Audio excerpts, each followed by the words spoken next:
What's up, YouTube? Welcome to Liam's YouTube channel.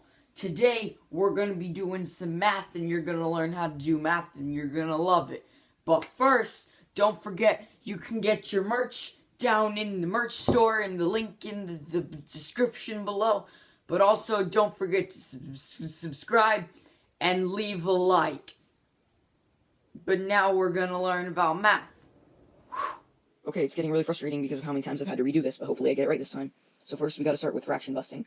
So we're gonna take this and we're gonna get rid of it and make it into 11. Because 11 over 1 is equal to 11. And we're gonna take this and we're gonna multiply it by 10 to get 1 to wilds and ours.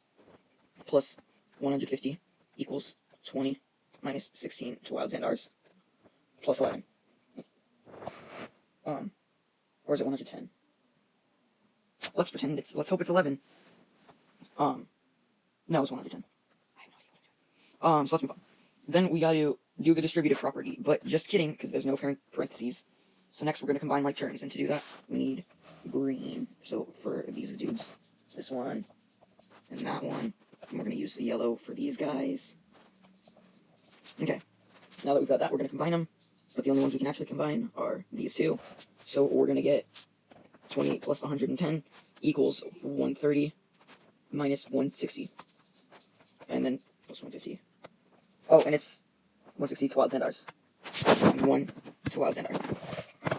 So once we have that, you gotta move the variable. I have all the steps written down.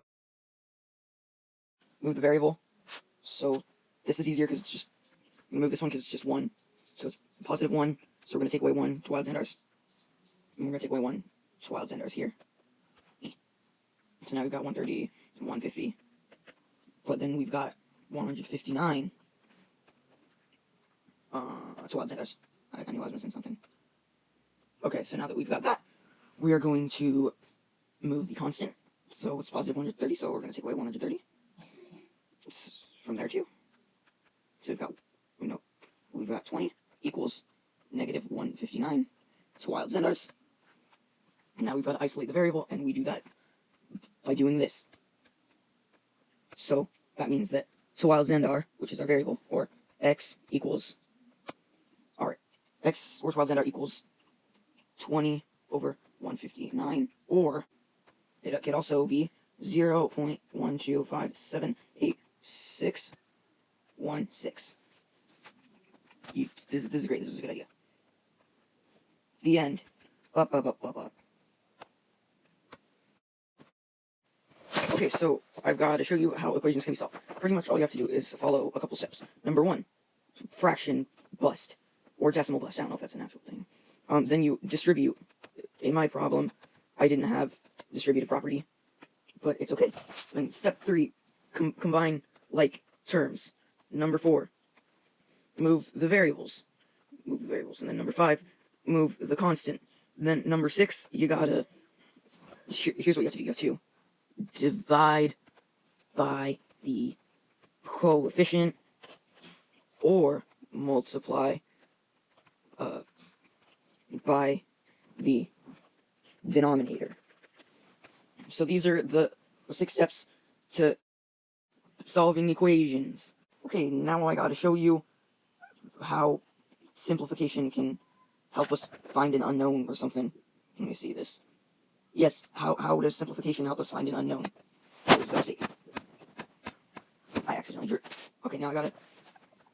How does simplification help us find an unknown?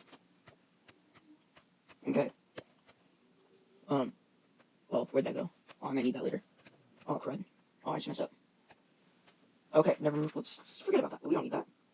Okay, so here's how simplification can help us find an unknown. Say you found your answer to whatever you were doing. It's 4 over 8. Well, if you wrote your answer as 4 over 8, like x equals 4 over 8, I guess technically that would not be correct because math people are weird. So here's what you gotta do. You gotta take 4 over 8, and you gotta bring out your calculator, and you gotta write 4 divided by 8, and then you'll get 0.5. And you know what 0.5 is? 1 over 2. And you know what 1 over 2 is? 4 over 8. So basically, it's like this. It's like I'm trying to stall while I draw it.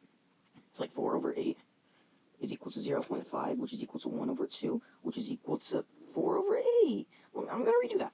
Yeah. But I got to make this bigger here. Okay. This is better. This is much better. This is great. Okay. There.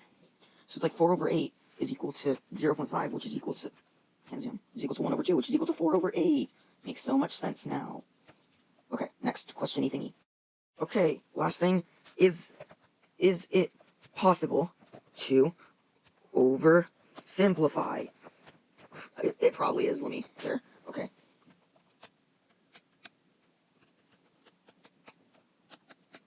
So, say you have a problem, and it's like, something, something, something, something. Don't simplify your answer. Okay, then if you simplified, you got 4 over 8, and you simplified it to 1 over 2, that would be marked as wrong. So in some sense, it could be a puzzle. Oh, I can't zoom out anymore. Okay, then I'll zoom in. So it could be oversimplification like that way, but a way I think of oversimplification is like, so you've got like a problem, it's like 3 billion over 5 billion, and you simplify it like a bunch of times. Simplification right there. And then you get as your final answer 0.03 over 0.05. Well, I guess you can count that as oversimplification because fractions should never have decimals in them. This video is way too long. I'm going to have to speed it up. Thank you guys so much for watching this video. Now, if you please would do so, subscribe, like this video, and leave a comment down below. Thanks for watching. See ya.